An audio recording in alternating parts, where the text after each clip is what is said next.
Hi, Hi, everyone. everyone. Welcome back to another episode of Can We Discuss with Yara and Petra. Today, we're joined by a very special guest, Tamara Jabi. Anyone who knows Tamara knows that she's been killing it in the PR world. She's really created her own personal brand, which apparently comes as a surprise to her, but not to all of us. We're so excited to have Tamara with us today and to dive into a little bit of her journey and maybe share some advice about what you've learned along the way as well. Because I know that people can learn a lot from your journey.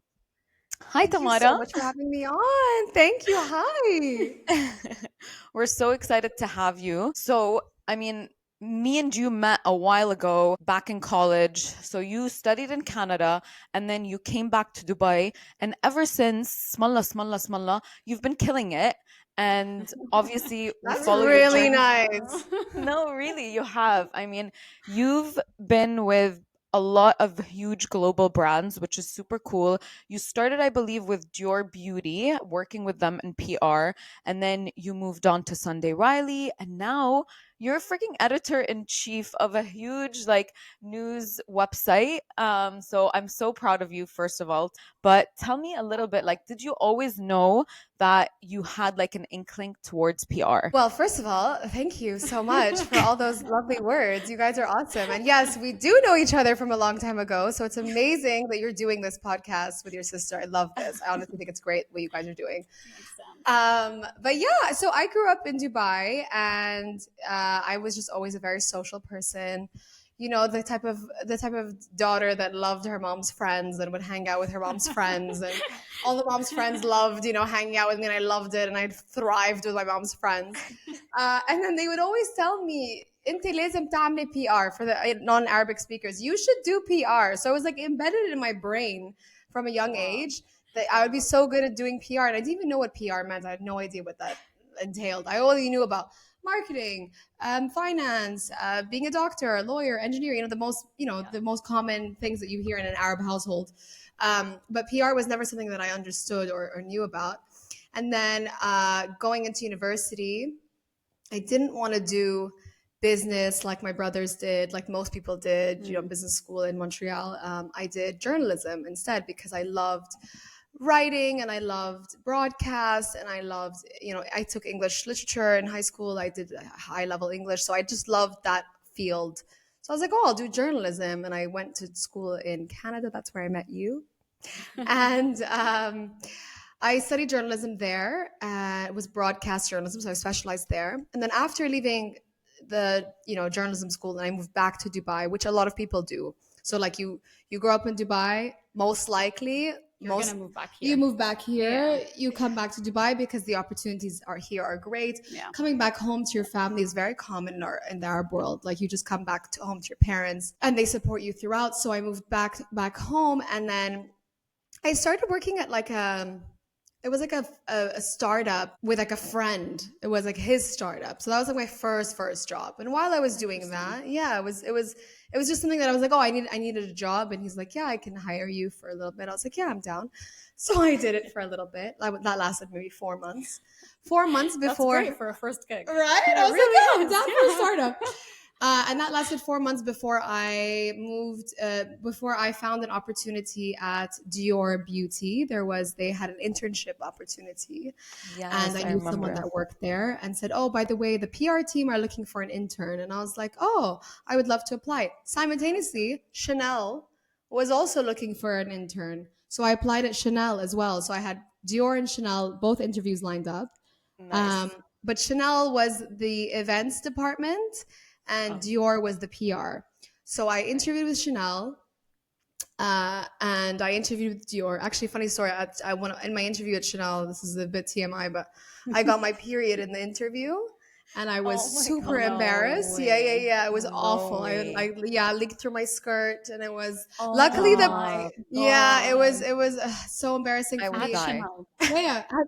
Yeah. It was just like the worst Oh my. thing At that an could happen to you interview. at an interview. Oh But my God. so the interviewer though didn't notice. So that was just no one's ever. I've never told anyone the story, but this is basically what happened. But just all to say An that exclusive for things you can guys. happen at Chanel, Yeah. and it's okay.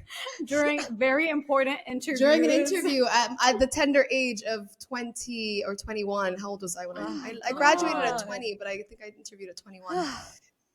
Anyways, but I connected with I got both internships, but I declined Chanel and I went for Dior because I really bonded with the person who interviewed me at Dior.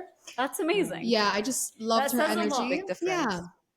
I felt like she was, just like I connected with her so much. And she went on to be my boss for 7 years. And to this Wow. day, we are really, really close. So I started off as an intern at Dior. I did that for 6 months. At the time when I was interning at Dior, normally, if you're doing an internship, more likely or not, they don't have a job for you at the end. It's really hard to get a full-time position.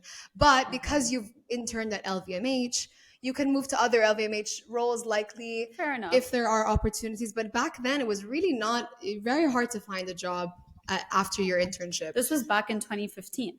It was back in 2015. Yeah. Okay. Or was it? Yeah, 2015. It was 20 because I graduated in 2014. I started working at Dior at 2015. Okay. I believe. If my math is right. Guys, terrible with math. My fiance always jokes with me. He's like, you're really not. I mean, you're in PR. You don't need I'm math. exactly. You don't need math. You need English. You need English. 100%. Yeah. 100%. Communication skills is what I need. So anyway, so after doing the 6 months, there was no opportunity for me to stay full time at Dior, but they said we'll create a role for you, which is half marketing, half PR. That's amazing. So they're like, That shows how much value you also brought to the team, by the way. Like that's her starting to build her created a personal role. brand, which she doesn't kind of think about. I just don't think that's it. I was like, oh, do I have a personal brand? I don't know. But I loved both bosses. I had a marketing boss and a PR boss, and it was awesome. I loved working with them until eventually I had told them, look, my passion lies with PR. I learned a lot with marketing, but my passion lies with PR. So like not even within 6 months after getting that, I moved into being full-time PR. So I was PR coordinator. Okay. Then I was a PR executive. Then I was a senior PR executive. Then I eventually became a PR manager. Wow. So I gradually grew in those 7 years. And LVMH is a school. Like it teaches you and it raised me. I always say it's my corporate raising. Like I was raised. Just going to say, It's like a school. It's 100% a school. You learn about the nuances of being in a luxury brand, and you learn about being in a corporate setting as well, working with different departments. You get to travel, and you travel to different markets and see how different markets operate. And you have the same product, right? So you can have literally the same product from Dior, but you communicate differently in different markets, and different markets have different priorities, and you start to see what works, what doesn't work, and you connect with people. And this is my biggest thing, right? Like it's PR is like connecting with people, and I love connecting with people. So I just flourished in that environment. I loved it so much. I thought it was great. But then eventually I got to a point where you can really drink the Kool-Aid when you're in LVMH. Like you can really feel like you're on top of the world in a job like that. And Dior is like the number one brand at LVMH. And you can really feel like, oh my God, I never want to leave. So a lot of people stay for years and years. I know people that have stayed like 15 plus years at this job or at this company. You grow within the role for sure. But I felt like, you know what? Like I'm young, I'm unmarried, I don't have kids. Do I want to stay? Do I want this to be my first and like not last job, but first and like long-term job into my 30s, into my 40s? Do I really want that? And even though I loved my boss and I think she's incredible, she was incredible. And I loved my team. I had a great time. I felt like I needed to shake things up a bit. Because I knew that I would stay at Dior. Eventually, I could become director. Eventually, I could, there's only so much. You'll just follow the traditional line of promotions and whatever until you get to the top. 100%. And so I was like, I need to have a bit of I want to try something different. So then this opportunity at Sunday Riley came along where I saw it on LinkedIn. It was a LinkedIn post. So it was to be like the head of PR for Sunday Riley. And I was like, oh, that's cool. Because I know Sunday Riley from the US. Okay. Yeah. It launched in the region in 2019. And I was like, oh, like this is a brand I'm familiar with-ish. And to be part of this growing, brand that's already familiar in the region, I'm so excited for because the job entails to take a brand that, exactly, a challenge because everyone knows Dior. It's not a hard sell. Sorry. Dior Yes. is As not a a hard brand, sell. it's absolutely not a hard sell. You know, Yeah. you say, I want Yeah. to work with you, I come from Dior, they're like, yes, I'm down. You Yeah. know, so Yeah. so that aspect wasn't challenging. Other parts of the job were challenging, but that aspect was not challenging. So I was like, oh, how cool to work in a skincare brand, skincare focused brand. And you know, the market here is not skincare. The market here is fragrance. So Yeah. we're the biggest fragrance market. Then it's makeup. Then it's skincare. Yeah. Skincare is a tiny percent of this market. Yeah. But I was like, cool, challenge. I'll try something different. And you know, it's only currently available in the UAE. I could grow it in Saudi and Kuwait and make it bigger and have more noise about it. So I applied for the job, got the job, worked at Sunday Riley for 2.5 years. It was completely different to LVMH. Like it Yeah, I was was about to ask, Did it like, feel more because like a startup and you having to apply yourself immensely to be able to get to? 1000%. Okay. You nailed it right on the head. Exactly. because also, like you said, like they needed your local expertise. They don't really know Yeah. the market that well. I mean, I'm sure Exactly. they hired local talent like you, but no, it's completely different to kind of introduce a new product into a market, comes with its own challenges. And so I think it's very interesting that you were able to move from, like you said, a brand that literally you say the name and it opens doors. You don't have to. أكيد أكيد Have to work for everything it. has Yeah. hard But no, work. there's different challenges. Like that's But not a there's challenge though. different. You're right. Exactly, Yeah. Saying exactly. Like saying your it makes certain things easy. Other things, 100%. of course, being part of luxury brand is there's a lot of challenges Yeah. and things that go on Yes, in the yes, office that's 100%. insane. That's like صح. so much corporate, you know, like certain can I just even tell you like certain things like if you're sending an email at Dior, this is just like, you know, a Insider. little inside scoop. If you're sending an email and you don't put the most senior person's email first and then the more junior people afterwards, it's not that you'll get in trouble for it. It's not that there's It's a just frowned it's just upon. an unwritten rule that it's kind of Yeah. like in a corporate setting you don't do that. Yeah. So I learned these like small nuances being in this Yeah, corporate environment, and yeah, I'll never trade that for anything because I Of learned so course. much for about that. sure, But for yeah, sure. By the so way, like like you were I totally hear you when it comes to luxury brands. Like I worked with SheerLuxe Group. That was my first job out of yeah, college as well. And I think like it was so interesting to learn how the luxury world works because it's not even like obviously SheerLuxe is the distributor, but Kamena, we had our own offices there and stuff, but working directly with these global brands and someone, for example, like Carolina Herrera, like if they want to have a billboard, like a simple billboard, like understanding the nuances that goes into choosing which billboard you're going to be able to get approved, right? Like, and 100%. do they need like the history of the billboard? Who was on it before us? You know, like there's so many different nuances that us as an end consumer, like we don't see, but when you work in these brands, you're like, this matters, you know, like it's crazy. Yeah, exactly. It's always like this matters, but it actually Yeah, does. And you start to, it when you does. zoom out, you're like, oh, there's so many things that actually go into it that people just Exactly. think it's just a glossy image. And it's like, actually, there's so much that goes into it. So much thought. Yeah. And so Yeah. being young in my 20s, I'm like, oh, this, you learn a lot. So I think that's my biggest takeaway in learning and getting into a role is like, get as much out of it as you can. Like Mm. really talk to different people, find a mentor that you can shadow and learn from because this is your time to absorb information like a sponge Yeah. and just it will help you so much in your career. It's just to really absorb and not feel like you're too good for something. You know, I feel like a lot of maybe some people find the new generation think that there's too good for certain things, but it's actually like if you actually use it to your advantage and be like, I'm actually going to work really hard because I know that in my future it's going to benefit me. Do it. Like just say yes Yeah. to things is what I would say. 100%. Actually, that brings me to one of my questions that I had for Tamara. Sorry, Yeah. Petra. I wanted to ask her, like, you said being in Dior or being within LVMH, it Yeah. can really get to your head. What made your feet stay grounded and made you want to remain authentically yourself, even when you're moving from one brand to the next or when I love choosing your that. next steps?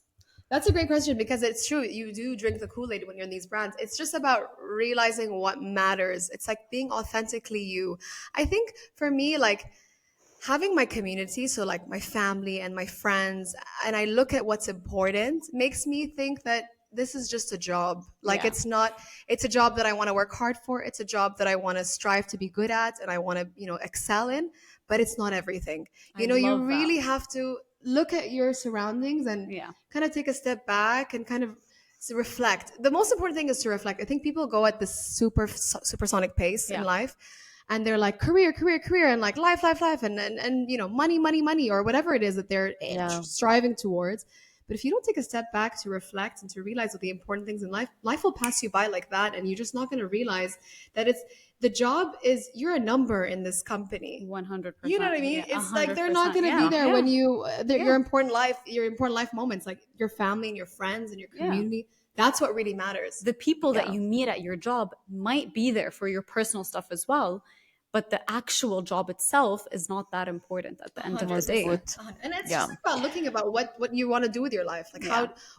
what will future you be proud of? You know, it's I like love really that, yeah. reflecting about what younger you would be proud of, what future you, these people that ask these questions all the time. It's like, what would your, 80-year-old self think of you? Or what would your 16-year-old self think of you? It's like, these are the certain things that really help me kind of gravitate towards my goals in my life and what I want to do. And, try to not distract myself from drinking the Kool-Aid of being in a big brand. Yeah. Yeah. Yeah.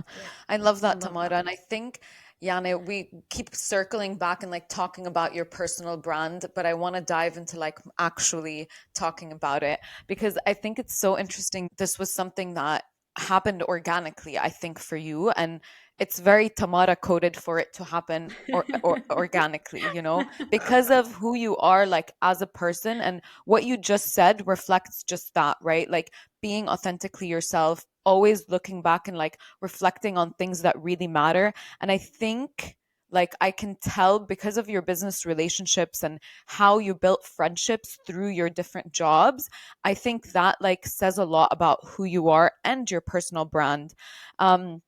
If you reflect a little bit now, like can you understand somehow like why we feel like you've created a personal brand behind Tamara, who Tamara is? You know what I mean? Like, do you see it? Because Anna, I see it even through like your social media, like the way that you love to Yeah. live life in the moment and then do later grams, like hey the she. It's so simple, but عن جد, like I love it. It's so you. Tell me a little bit more. Take this minute to reflect. Do you see it? I mean, when you guys said, personal brand, I'm like, do I really have a personal brand? I didn't even think that was something I have. I think authenticity is, I mean, I feel like everyone says this, but it's true. Authenticity is the best way that you can protrude a personal brand. I think I'm a storyteller at heart. I love storytelling. So it only comes naturally for me to be a storyteller, and my Instagram stories, but they used to be Snapchat. Petra, I don't know if you remember. But in Canada, I used to call myself, I was dubbed. I didn't call myself. That's a Snap bit too queen. intense. Snap queen. Because I used to really was so focused on my Snapchat stories, but then Snapchat Yeah. died.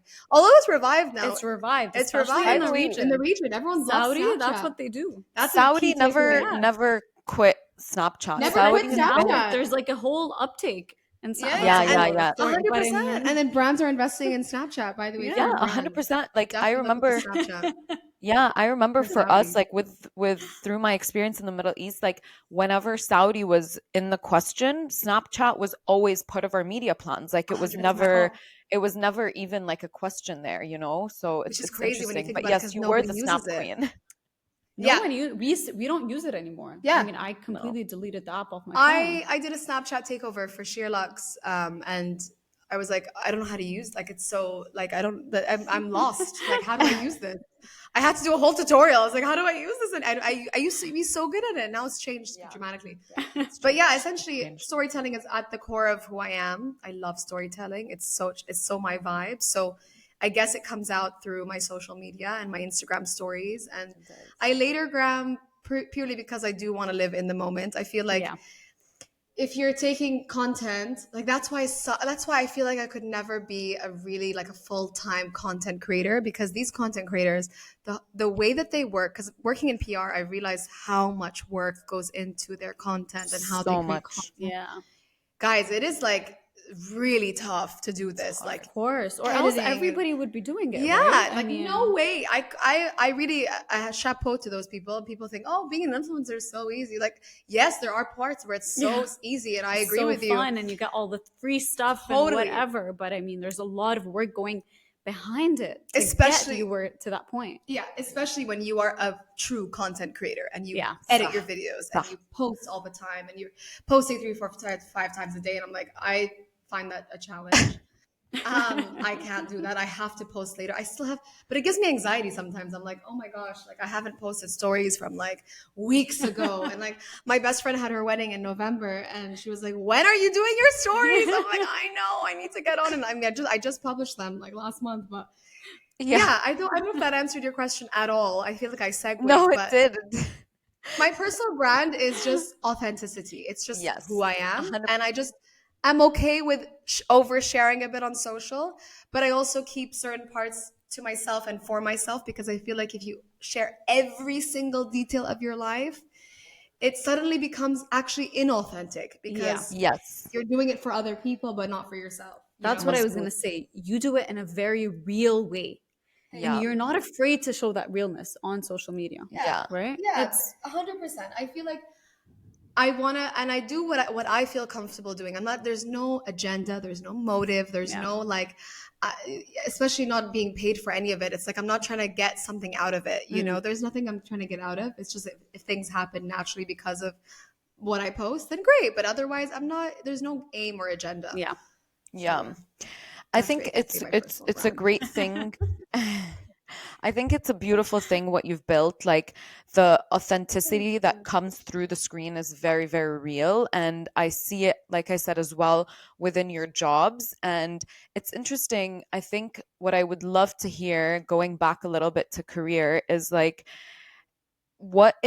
how did you feel like the path brought you to now being editor in chief? Because I know you used to like contribute, you were like a content contributor, I think, to SheerLuxe, Yeah. and now you're kind of running it in the Middle East. Like you're the face of the brand, and I think that that's super cool and very, very interesting, and it works so well as well. Like it feels like a natural extension of who you are. Yeah, the whole SheerLuxe, career shift. Well, working in PR, normally the shift is you go from journalist to PR. That's normally the path. You did the opposite. Yeah, that most people take. They go from Yeah. being a journalist to working in PR. And journalism and PR are very similar in that regard. And what I do now is very similar to my career, but again, at the same time, completely different. Yeah. But yeah, I think so. I was at Sunday Riley for 2.5 years. In that time, my ex-boss at Dior, who was my mentor, who I love, who it was, just been there for me throughout every single milestone in my life in my 20s, and she's just amazing.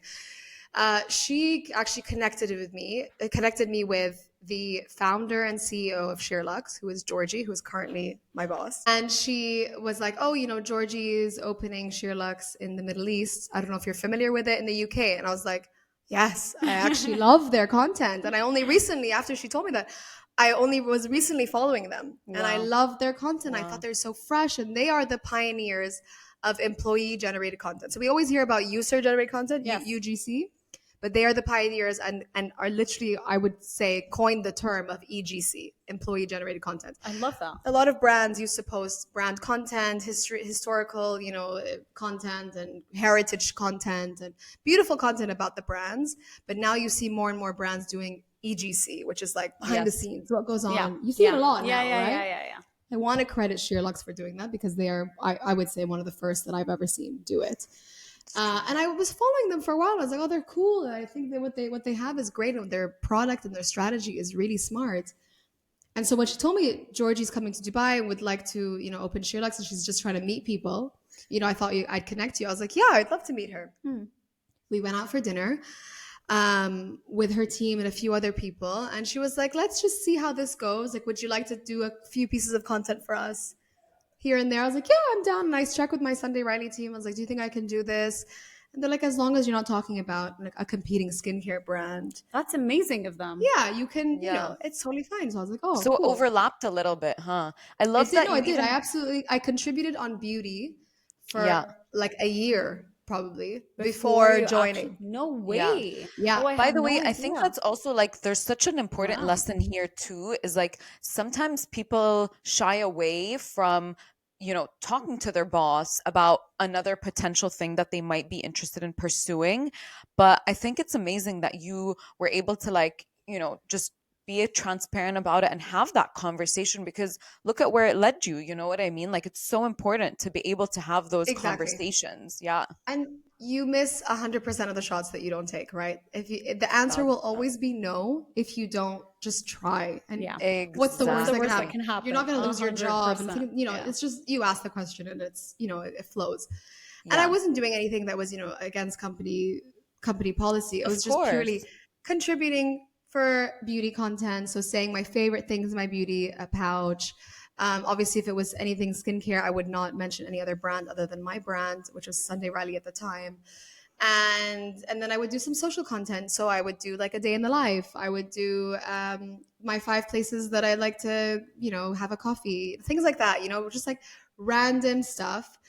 But then Georgie would come to Dubai a lot in this time. So because she was obviously building the business here. So she'd come to Dubai a lot, and I would do projects with her here and there. We had the opening of the one and only Zabil, Okay. where like there was J Lo and all these like celebrities coming in. So she asked me to Yeah. come and cover it with her. So I came and I helped her with content there and covering it again part time, working at Sunday Riley. And so every time she'd come, she would say like, "Would love for you to join SheerLuxe full time." And I was like, "Yeah, I love SheerLuxe, but I think that I'm quite happy with this." At the time, Sunday Riley for me was a way more flexible job than Dior. Dior Okay. was like corporate travel office, like it was fast paced. We're launching 3 products a month. We're go go go. Like Dior is a machine of a job, Yeah. and Yeah. Sunday Riley was we're launching 1 product a year, 2 products a year. Like Okay. it was so much different. Yeah. Yeah. And in that time, I had more free time. Not to say that I was super free, but I had more free time than Dior. So I ended up taking a degree in fitness, and I was a fitness instructor at the same time. So I was doing my fitness instructor degree. Like I not my degree. I got the certification to become a fitness Yeah. instructor. So I was teaching at this gym called Bear, which I love and I go to often. I was teaching classes two times a week, sometimes 3, depending on if they needed covers. Plus, I was doing my Sunday Riley job. Plus, I was contributing for SheerLuxe. So I had like 3 different jobs. So I was liking the 3 modes of income. Different Tamaras. Different too, Tamaras, right? yeah. I was Yeah. like, Different. New mode activated. yeah, 100%.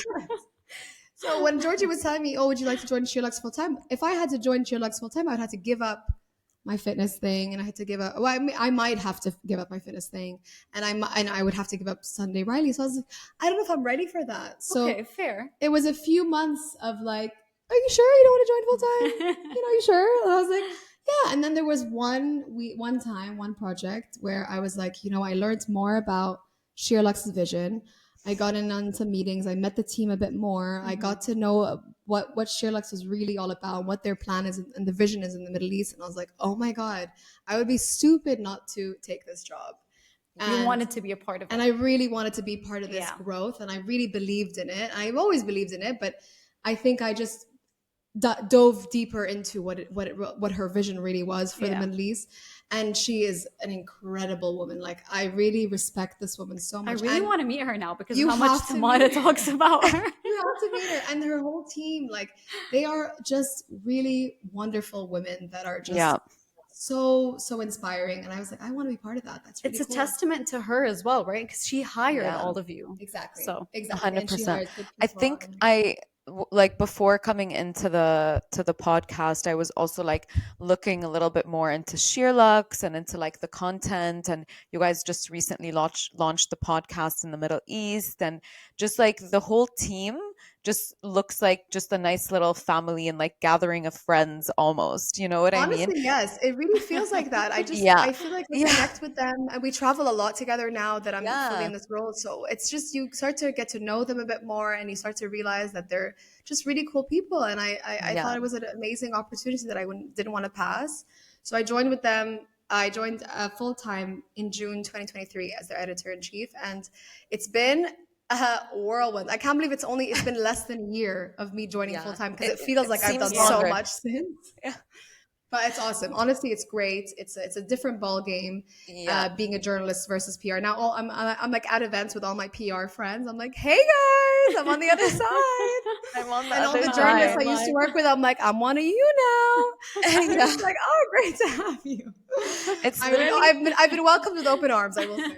I bet. And it seems like it's a very like full circle moment for you to go back now to like what your degree really is, right? Like you stirred not fully away from it, but now, and it No, but feels like, exactly. yeah, it feels like something really like part of your calling, like it's Yeah, very interesting. broadcasts. I mean, it's so crazy because everything feels very natural because I've always Yes. been someone who's Snapchat stories, storytelling, Yes. broadcast journalism, my degree, storytelling, storytelling is embedded in me, and now to be able to do that on an actual like title where I'm actually doing it for my work so deeply and doing broadcast because SheerLuxe is like broadcast, which is like this is Yeah. so me. Yeah. And everyone that I meet is like, oh my God, this is so you. This job it fits you so well. Like Yeah. it's so you. I'm like, yeah, I feel it too. I So when you know. feel it's Yeah. authentic and like it Stop. feels like it's natural, it just It's becomes because it really It is really for you does. as it well, really does. It feels right? like Yeah. it. And not to say,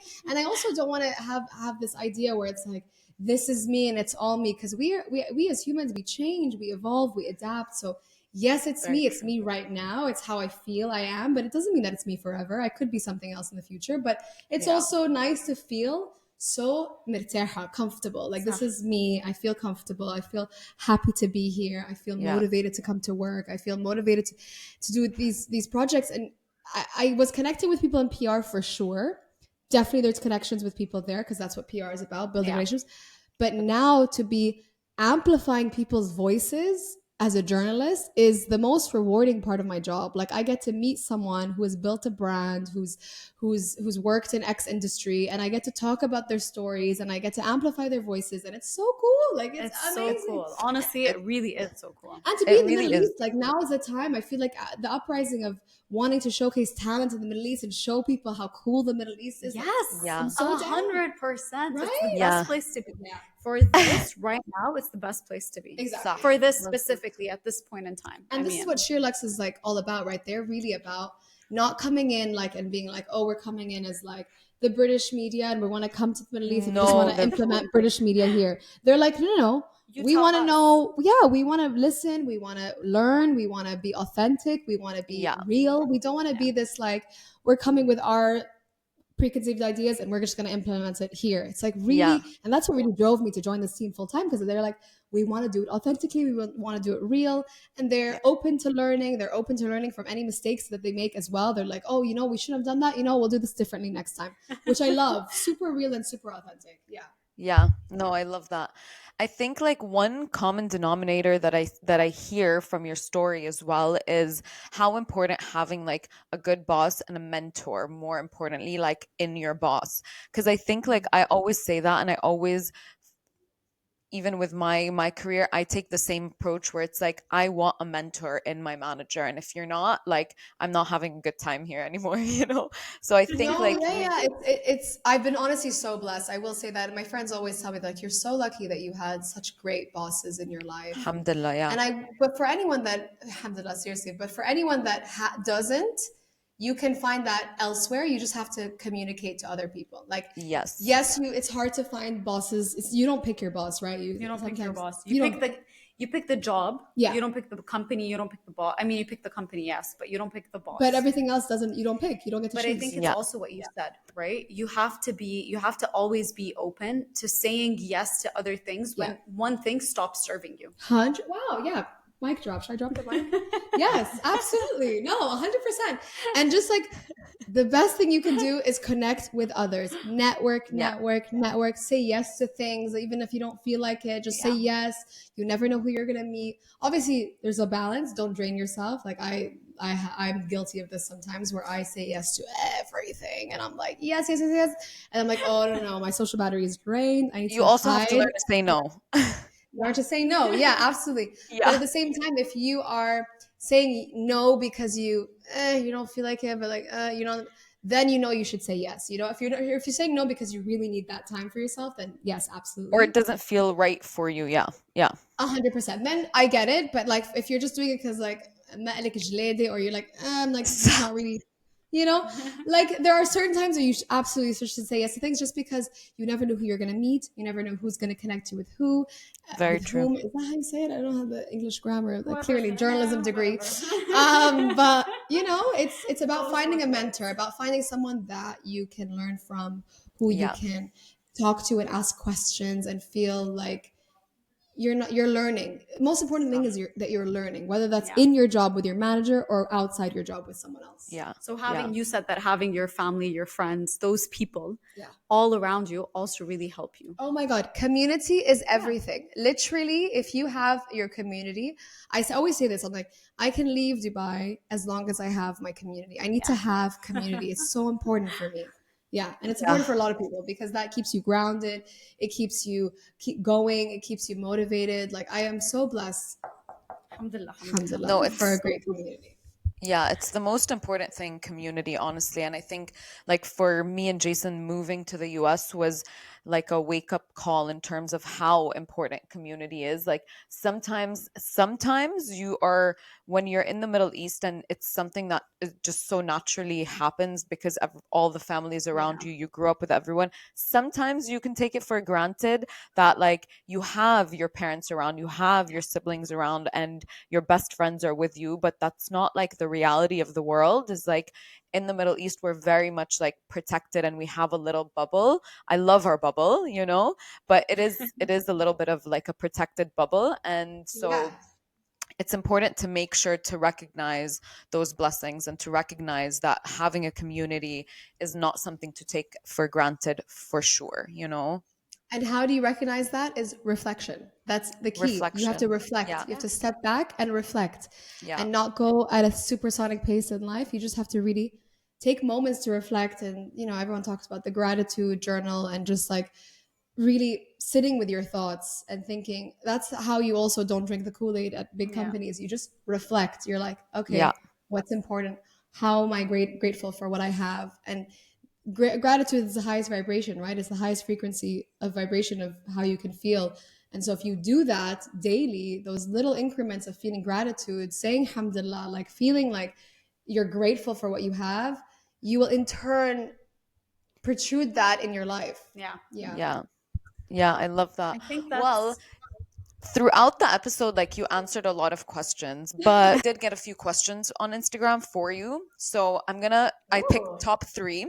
Let's do like a quick round, a fire Okay. Quick, round. Quick Here you quick fire. go. Let's fire go. Quick round. fire. Okay. So the first question was, what is advice for fresh grads who want to go into PR?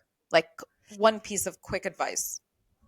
Okay, so fresh grad wanting to go into PR. First of all, your network. So if a brand knows, like let's say you want to work with for a brand, if a brand knows that you know about all the content creators in the region and you are well connected in the region. So the most thing that people look for in PR especially is your network. Mm. And being a fresh grad, it's hard to build a network because you're just, you're new.